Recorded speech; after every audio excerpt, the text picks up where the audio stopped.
Evangelho de Mateus, capítulo 14. Eu quero ler o versículo 29 com você.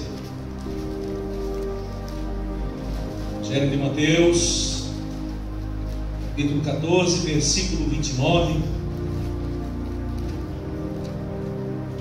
Esse versículo aqui, essa Bíblia é uma versão norte-americana. Eu gostaria de ler com você, que diz assim: o versículo 29 diz: disse-lhe, vem. Pedro, descendo do barco e andando sobre as águas, foi ao encontro de Jesus. Amém? Os irmãos podem se sentar. Irmãos, nós estávamos conversando com o pastor Wellington conversou conosco e falou que Deus fez descer ao coração dele realizar em nossa igreja uma série de mensagens, de sermões, como vocês preferirem, falando de encontro com Deus.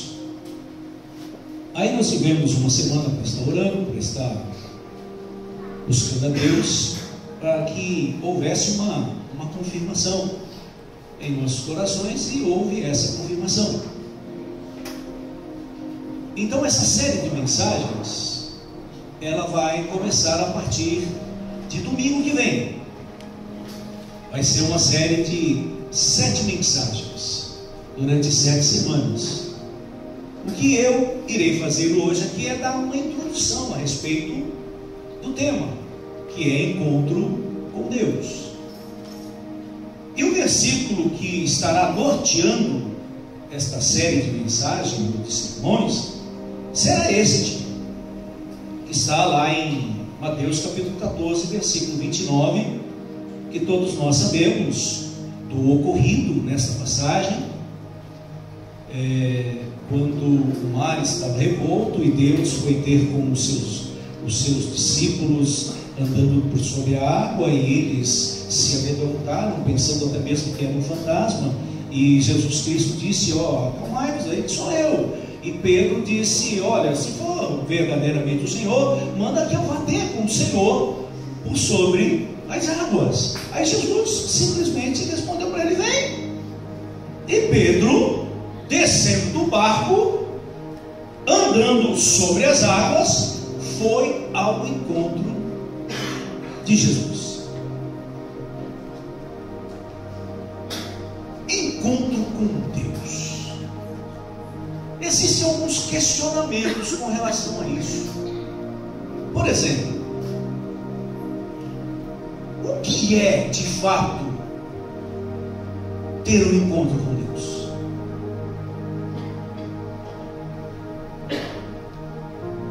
Encontro com Deus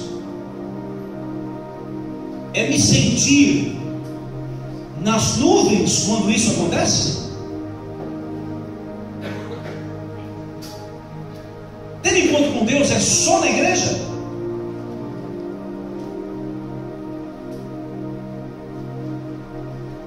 Dura quanto tempo isso? Somente alguns momentos?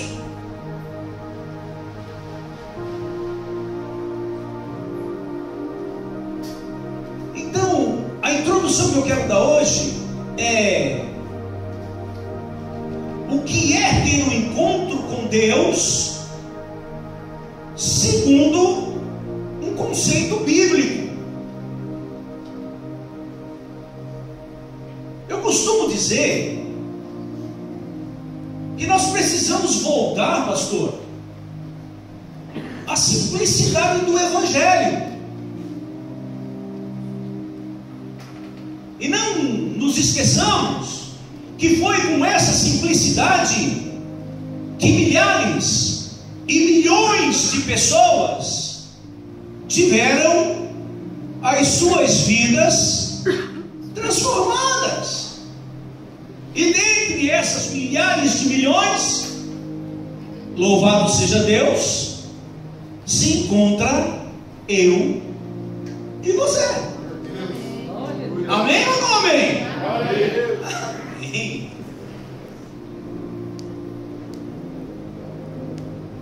Existem pessoas que dizem diversas coisas do que é ter um encontro com Deus. E isso me levou a refletir. Certa vez, conversando com um irmão de uma certa denominação, que eu não direi o nome, ético, ele disse que tinha já um bom tempo de igreja, mas que nunca tinha tido um encontro verdadeiro com Deus. Ele disse assim: meu irmão, eu estou há tanto tempo dentro da igreja e eu sinto que eu nunca tive um verdadeiro encontro com Deus. Eu nunca senti aquilo que os irmãos sentem, aquele negócio que parece que nós estamos nas nuvens. Aí eu comecei a refletir e falei assim: mas pera um pouquinho, o que é que estão ensinando dentro dessas igrejas? Que ter encontro com Deus é simplesmente você ter aquele momento aonde você sente um êxtase. Ter um encontro com Deus, será que é só naquele momento aonde você começa a chorar? Eu estive pensando, isso é muito pouco. Você concorda comigo? Isso é pouco demais. Ter encontro com Deus simplesmente é você, não que isso não possa acontecer, viu? Isso pode acontecer, mas isso não é o que é verdadeiramente ter um encontro com Deus. Porque hoje em dia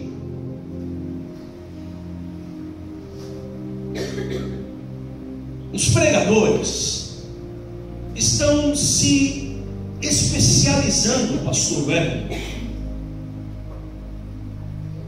em mexer com o emocional da plateia. Deixa eu falar uma coisa para você. Quantas vezes você já viu pregadores que é convidado a pregar na sua igreja? Não é que eu esteja contra, mas que leva uma boa oferta, mas que traz consigo um tecladista, ou um irmão que toca guitarra, ou um que toca bateria, e coloca no fundo uma bela música. Pastor, isso é errado? Não estou falando que é errado. Eu estou falando que isso é um modus operandi de mexer com o teu emocional. A pessoa muitas vezes se emociona com o que está na letra da música, e aqui na frente mesmo não está saindo absolutamente nada. E aquilo vai durar aqueles minutos que ele assim fizer, e depois você sai daqui da mesma forma que você entrou.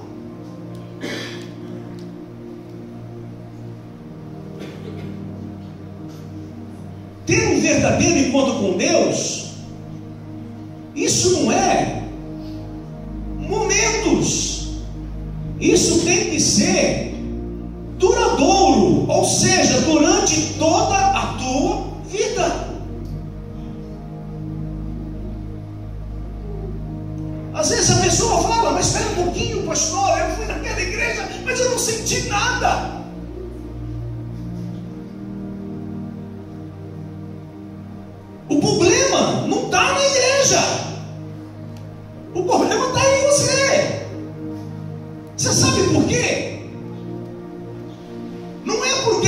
não estava lá, Deus está lá sim.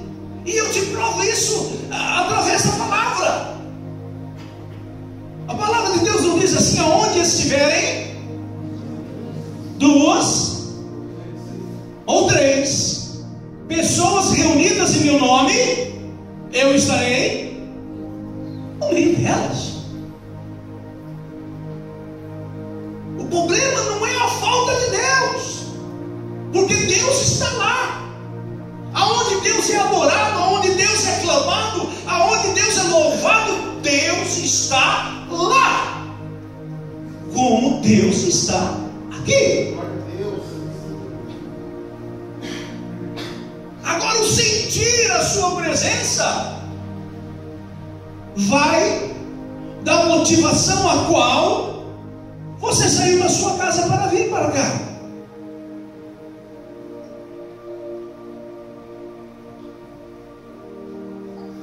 E eu comecei a me preocupar com isso. E aí eu falei: mas espera um pouquinho. Aí eu olhei para mim. Nada melhor do que nós olharmos para nós mesmos. Não é olhar para o pastor, mas é olhar para você mesmo.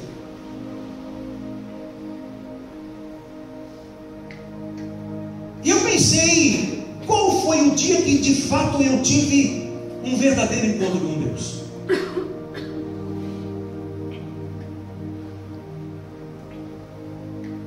E olhando para mim, eu vi que ter um encontro com Deus não é simplesmente sentir algum tipo de emoção momentânea. Não que isso não possa acontecer repetindo, mas não é só isso. Ter um encontro com Deus é você sentir que algo está se transformando na sua vida. O encontro com Deus traz em mim e em você transformação, e não somente emoções.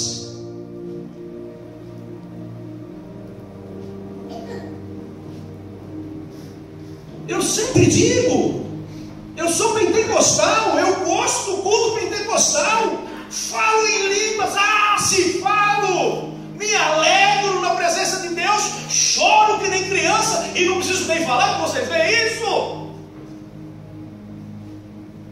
Mas não é só isso.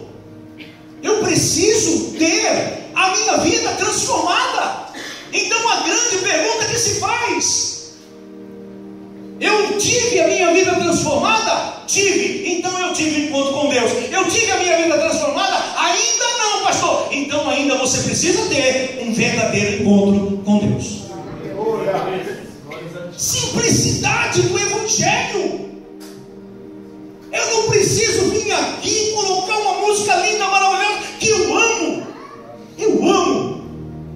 Sinto a presença de Deus quando o louvor, hoje mesmo lá, quando nós estávamos louvando, não sou mais órfão, agora filho sou. Olha que lindo, que maravilhoso isso. Eu era um órfão, tu era um órfão, nós estávamos perdidos no mundo, mas Deus nos recolheu e disse: agora eu sou o teu pai, e agora você não é mais órfão, porque você agora é meu filho. Oh, que coisa linda, que coisa maravilhosa.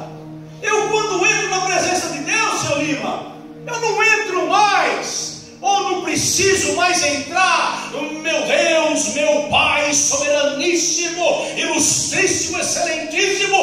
Não, o próprio Jesus disse: quando você entrar na presença do Pai, diz assim: Pai nosso que estais no céu. Oh, glória!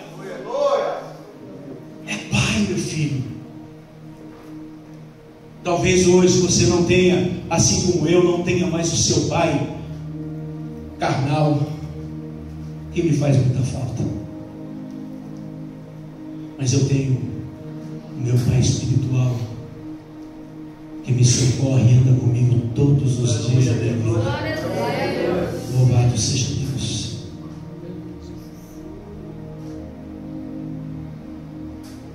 E tudo isso eu senti no primeiro dia que eu entrei dentro da igreja.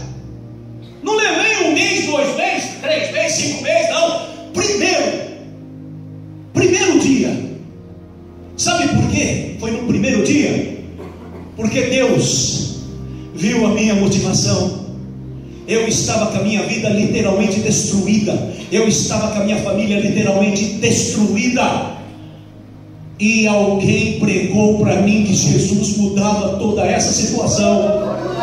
Aí eu um dia, com a minha vida completamente destruída, numa ressaca terrível, por ter bebido tanto no dia seguinte, no dia anterior, fui até a igreja. Quando entrei dentro daquela igreja, vi um monte de gente lá. A primeira coisa que eu falei: é tudo um bando de louco. O que eu estou fazendo aqui?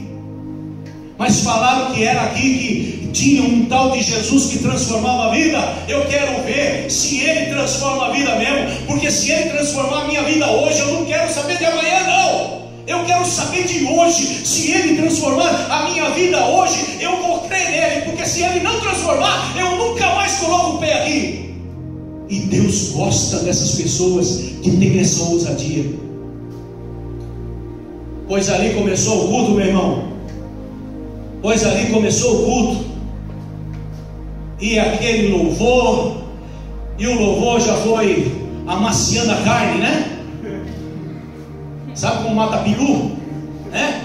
Você carga nele o peru vai ficando mole, a carne mole. Foi a mesma coisa que eu. E foi aquele louvor amaciando a carne. E fecha os olhos. Olha como que eu fechava os olhos. Fechar os olhos, esses camaradas vão meter a mão no meu bolso aqui e vai tirar meu dinheiro. Eu fui assim, meu irmão. Fecha os olhos, e que não sei o que, e vai. E grita. Eu falo: meu Deus do céu, para que secretaria? Eu acho que o Deus desse povo serve é surdo, não é possível, deve ser velho, surdo. Aí tudo bem, acabou, vamos para falar.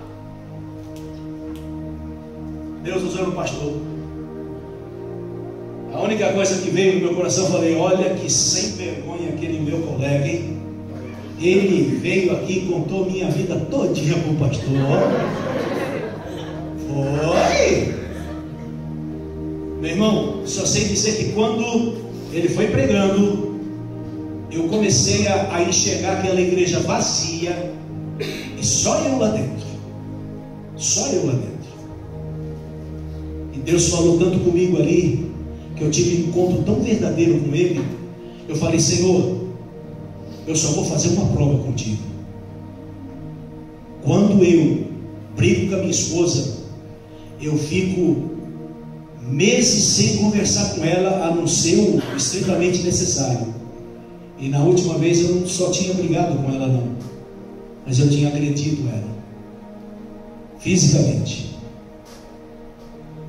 E se eu fiz isso, capaz até que ela peça o divórcio. Não é nem conversar, ela peça o divórcio. Mas eu quero ver o que o Senhor vai fazer quando eu chegar em casa. Acabou o culto mesmo. Eu entrei dentro daquele carro, fui direto para casa. Eu tinha um táxi, nego metendo a mão: táxi, que nada, rapaz, dá licença, eu quero ir para casa. Só para ver o que Deus ia fazer na minha vida. Cheguei em casa, meu irmão. Abri a porta do apartamento. Eu abri a porta do apartamento. Tinha um sofá ali, outro lá na parede. A minha esposa deitada nesse sofá aqui assistindo televisão. Quando eu abri a porta, a primeira pessoa que eu vi foi ela. Quando eu a vi, ela olhou para mim, ela se levantou chorando, veio até a mim e me pediu perdão. Fui eu que agredi ela, bêbado, feito porco. E foi ela que levantou chorando e pedindo perdão para mim. Foi o sinal de Deus para minha vida. A partir daquele dia, meu irmão, eu nunca mais saí da presença do Senhor. E o que aconteceu? Ele foi transformando a minha vida. A primeira coisa que Ele fez comigo foi me tornar um servo dele, ao invés de um bebum que gastava todo o seu dinheiro na bebida e no jogo. Tudo que eu ganhava durante o dia, eu gastava na bebida e no jogo.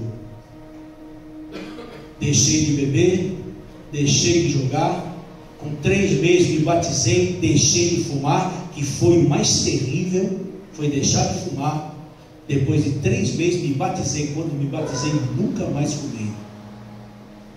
E aí eu vi, verdadeiramente, esse é o encontro com Deus. Não foi somente uma emoção.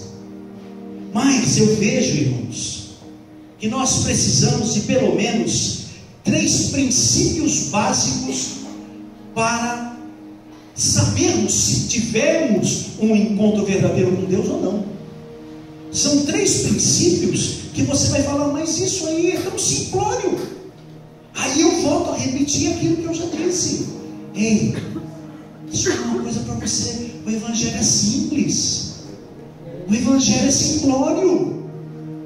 É nós que complicamos ele. É nós que, através da nossa intelectualidade, da nossa inteligência, nós queremos colocar coisa dentro do Evangelho que não existem. Jesus, durante 3 anos e meio, pregou esse Evangelho e pregou ele com simplicidade. E foi esse Evangelho que transformou a vida dos 12, e através dos 12 transformou a vida de muitos milhares de milhões, ao qual alcançou eu e você. O Evangelho não mudou, meu irmão. Então, 3 princípios básicos para saber se nós tivemos um encontro verdadeiro com Deus ou não. Este é o primeiro que eu quero que você pense comigo. Vamos analisar. O primeiro princípio básico é esse: ouvir o Evangelho. Deixa eu falar uma coisa para você. Não há transformação de vida se você não gosta de ouvir o Evangelho, se você não gosta de ler a Bíblia. Ouvir o Evangelho e através dele, reconhecer seus pecados contra Deus e assim ter fé nele. A primeira coisa que me faz saber se eu tive um encontro verdadeiro com Deus ou não é quando esse encontro aconteceu e eu me senti a pior criatura do mundo. Me senti um pecador desgraçado, necessitado do perdão de Deus. Porque hoje em dia tem pessoas que têm um encontro com Deus e até mesmo diz: não, mas uma pessoa boa que nem eu só poderia servir a Deus.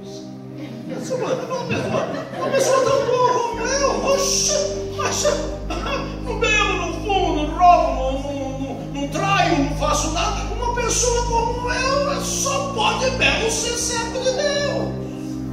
E você quer saber de uma coisa?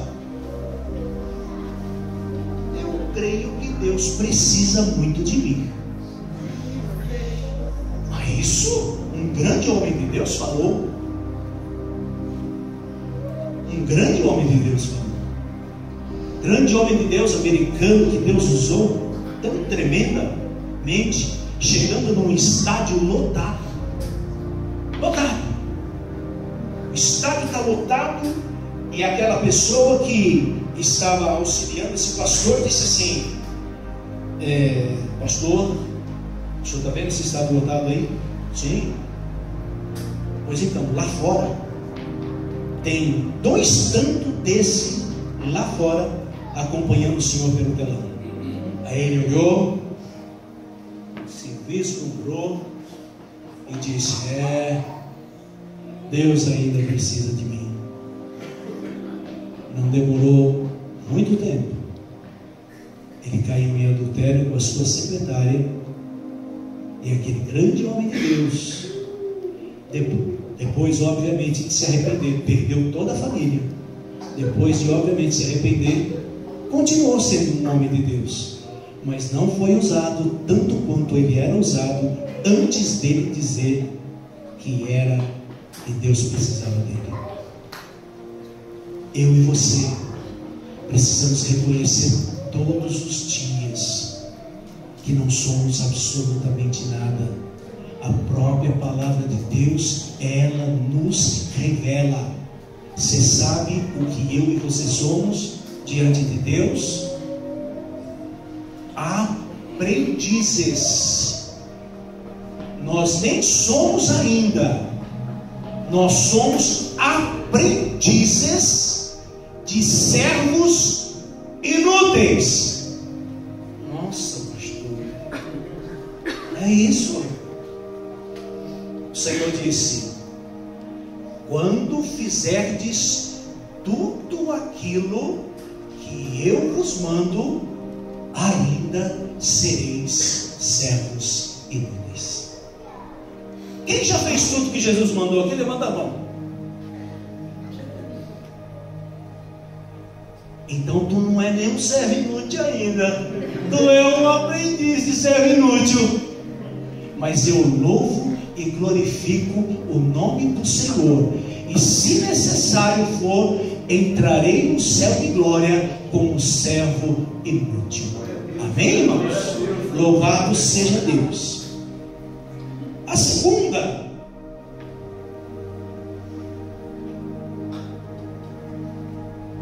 o segundo princípio básico que eu quero ver com vocês é que eu preciso, escuta só, eu preciso reconhecer que Jesus é o Filho de Deus, nosso Salvador, e que alcançamos por meio dele reconciliação e paz com Deus. Parece simplório, não parece simplório?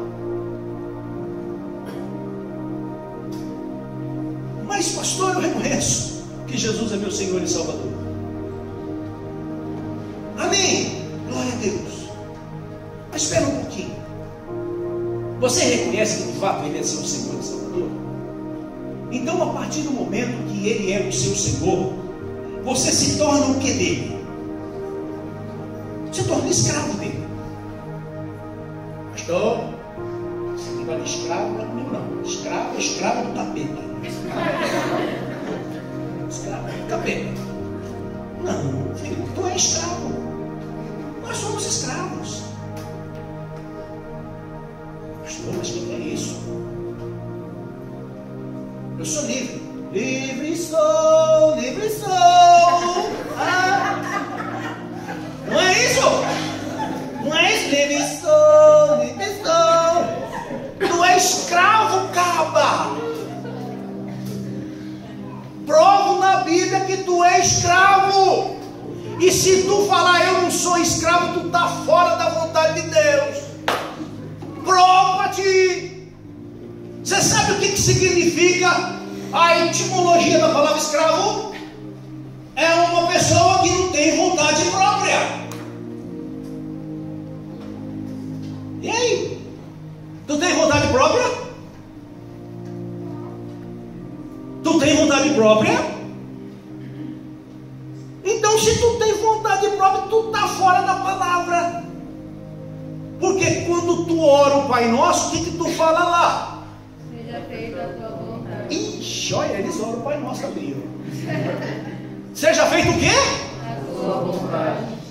Então, logo, seja feita a tua vontade, então não é feita a minha vontade. Se não é feita a minha vontade, logo eu sou escravo, porque eu não tenho vontade própria. Deixa eu saber uma coisa, se você entendeu. Quem é escravo de Jesus aí? Levanta a mão. Tem uns que fez assim.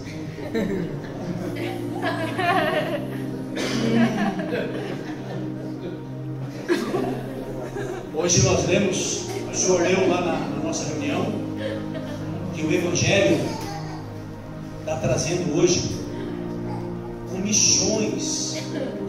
Você que está ouvindo isso aí, vendo isso aí, tá? Você é escravo de Jesus.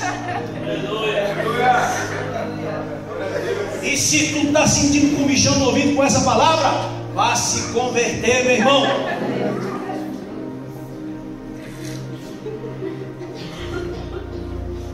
Esse é o evangelho da transformação. O evangelho de Jesus, pastor Jonas, ele não passa a mão na sua cabeça, não. O evangelho de Jesus, ele faz com que você sinta os seus pecados. Ele faz com que você sinta nojo de tudo aquilo que você fez e que desagradou a Deus. E que esse nojo, ele faz com que você sinta o desejo de se arrepender. E o arrependimento vem fazer com que você não sinta mais o desejo de praticar. E quando isso acontece, logo você alcança a misericórdia de Deus. É simples. Precisamos reconhecê-lo como Senhor e Salvador. Tem muita gente hoje que vem na igreja, ouve a palavra, o Espírito Santo testifica, mas quando o pastor faz o apelo, ele não quer se levantar, ele não quer vir aqui na frente, reconhecer a Jesus como Senhor e Salvador. Não, eu faço isso no meu lugar. Senhor, eu te aceito. Ah, mas aqui eu não vou lá na verdade, não, porque eu tenho vergonha. Ah, meu irmão, você tem que levantar do seu lugar rapidamente, vir aqui na frente e falar: eu quero receber a esse Jesus como Senhor e Salvador da minha vida. Eu quero que Ele seja o meu Senhor e eu o seu escravo a partir de hoje. Porque eu quero? Não, a própria palavra diz, lá em Romanos capítulo 10, versículo 9, diz que com a boca nós confessamos e com o coração nós cremos. Nós precisamos confessar, irmãos. E tem outra: a partir desse momento, você passa a ter paz com Deus. Tem gente que não tem paz com Deus, meu irmão. Você sabe o que é receber a Jesus? É uma coisa muito óbvia. Se eu sair para pregar o Evangelho e chegar numa pessoa e falar assim: olha, deixa eu perguntar para você uma coisa. Você aceita Jesus na sua vida ou aceita o capeta? Quem é que vai aceitar o capeta? Muito embora tem muita gente que aceita. Tem muita gente que aceita. Sabe por que tem muita gente que aceita? Porque lá na Liberdade tem a igreja de Satanás lá. Vocês sabem disso, né? Lá na Avenida Liberdade tem lá a igrejona bonitona de Satanás lá.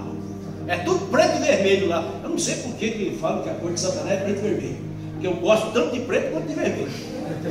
Inclusive, certo dia eu fui pregar numa igreja com a calça preta e camisa vermelha, quase não deixaram entrar, porque falaram que era a cor do cão. Eu falei: agora cão tem cor, é? Não, estou falando para você. Aquelas irmãs que chegam com batom vermelho, ixi, batom vermelho de Satanás. Você está emprestando a boca para Satanás. Eu estou falando batom vermelho, boca de Satanás. Vocês estão entendendo? Vocês estão dando risada, mas é complicado. Ter paz com Deus. Você sabe o que verdadeiramente é receber a Jesus? Receber a Jesus é fazer tudo quanto Ele manda que nós façamos. Por exemplo, vamos citar aqui alguns exemplos bem simples. O próprio Jesus disse, quando Satanás mandou que ele se ajoelhasse e o adorasse. Mas Jesus falou assim: olha, somente a Deus adorarás e somente a Ele prestarás. Pronto. Nós sabemos que temos por aí algumas pessoas que prestam cultos a outras divindades, a santos e etc e tal, e diz que é de Jesus. E aí?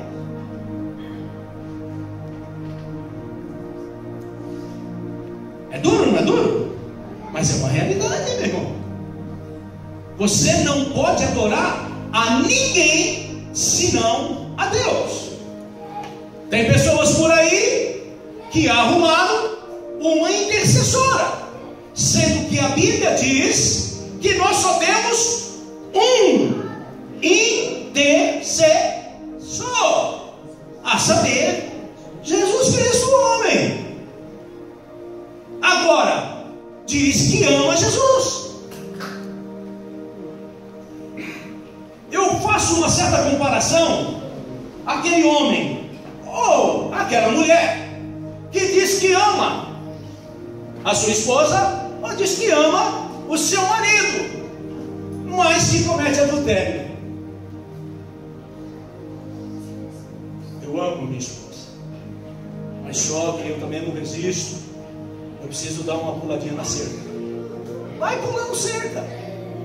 Um dia tu enrosca na cerca e lá que tu vai ficar. Você está entendendo? É a mesma coisa. Você sabe que a idolatria para Deus, ela tem o mesmo significado que adultério?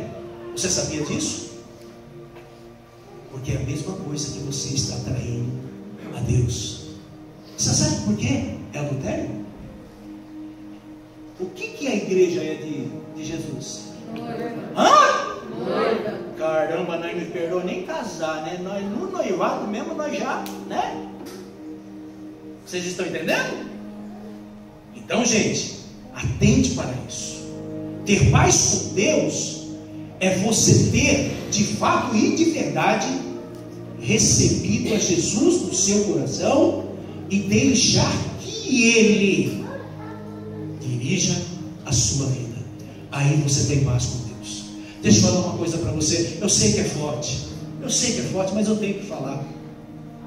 Essas pessoas que assim não fazem, adoram a outros deuses, a outras coisas por aí, outras divindades por aí. Essas pessoas pensam que tem paz com Deus, mas não tem paz com Deus. E os seus sacerdotes, os seus líderes, estão levando eles ao pecado. E aí a palavra de Deus diz que quando um cego guia o outro, o que acontece? Amém? E o terceiro e último princípio básico é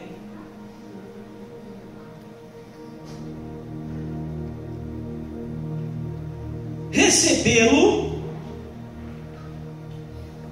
é reconhecer que Jesus é filho de Deus. Reconhecer que Jesus é filho de Deus. Esse reconhecimento de que Jesus é filho de Deus, ele parece assim bastante simples, mas não é.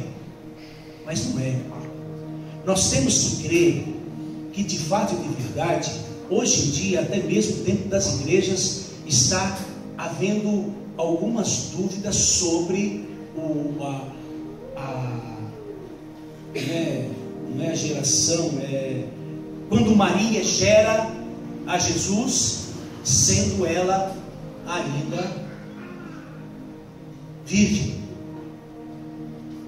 Tem muita gente pregando por aí que isso é uma história da garotinha e que de fato e de verdade Jesus é filho de José. Assim por aí. Estão duvidando da geração virginal de Maria.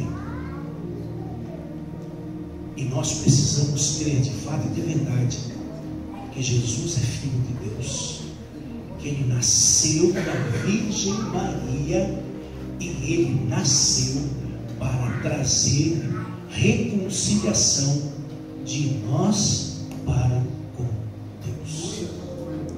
Não existe outra maneira. Eu te provo isso na palavra. Quer ver? Olha o que diz em João capítulo 1, versículos de 1 a 3. Em princípio era a palavra, e a palavra estava com Deus, e a palavra era Deus. Está falando de quem? Está falando de Jesus. Jesus estava com Deus desde o princípio. Este estava no princípio com Deus. Todas as coisas foram feitas por Ele, e sem Ele nada do que foi feito se fez. De fato, meu irmão, Jesus é Filho de Deus. Jesus, homem, é Filho de Deus. Amém? E o versículo 12, aí é que ele vislumbra a salvação para nós. Diz assim: mas ouço muitos, ele veio, versículo 11, ele veio para os seus, e os seus não o receberam. Eu dou glória a Deus por isso. Sabe por que eu dou glória a Deus por isso? Não obstante eu entender que se os judeus tivessem recebido a Jesus, Deus iria arrumar um outro jeito de nos salvar também. Mas eu louvo e glorifico a Deus que os judeus não receberam. Sabe por quê? Porque através deles não terem recebido, o versículo 12 diz assim: mas os muitos que o receberam, a eles deu o poder de se tornarem os filhos de Deus, aqueles que creem em seu nome. Isso foi para mim e para você, meu irmão. É para mim e para você. Ter um encontro verdadeiro com o Senhor Jesus é você reconhecer pelo menos esses 3 princípios. Reconhecer que você é um pecador necessitado do perdão de Deus todos os dias. Reconhecer que você reconhecer que foi Jesus que reconciliou você com Deus através da sua morte vicária, e hoje eu e você temos paz com Ele. E reconhecer principalmente que Ele é Filho de Deus, porque Ele deu o seu Filho por amor de mim e de você. Hoje tem muita gente achando que Deus o escolheu porque Ele é uma pessoa especial. Ninguém aqui é especial, se não for, se pelo amor de Deus, dando a Jesus como o sacrifício vicário na cruz do Calvário, eu e você estávamos literalmente perdidos. Mas foi através do grande amor de Deus, imensurável amor de Deus, que hoje nós podemos declarar mais uma vez o que a música declarou: hoje nós não somos mais órfãos, mas hoje nós somos filhos de Deus. Amém? Ter um encontro verdadeiro com Deus não é apenas alguns momentos de emoção que você possa passar num culto a Deus, mas ter um encontro com Deus verdadeiramente é ter a sua vida transformada. Se você teve a sua vida transformada verdadeiramente, pode deixar comigo, sem problema. Verdadeiramente você teve um encontro com Deus. E o que é ter a vida transformada? Posso dizer a você, eu era um baita de um mentiroso, hoje eu não minto mais. Eu era um baita de um cachaceiro, hoje não sou mais. Eu era um adúltero, hoje eu não sou mais. A minha boca era um poço de palavras imundas, hoje a única palavra que sai da minha boca é palavra de exaltação ao nome do Senhor. Amém? Eu era um ladrão, hoje não sou mais. É isso que é ter a vida transformada. O evangelho que eu prego e que eu creio é o evangelho que traz mudança de vida. Se não transforma a vida, não é evangelho de Jesus, não é o evangelho da cruz, é o evangelho da vontade do homem que está pregando. Amém, irmãos? Se você crê assim, aplauda o Senhor.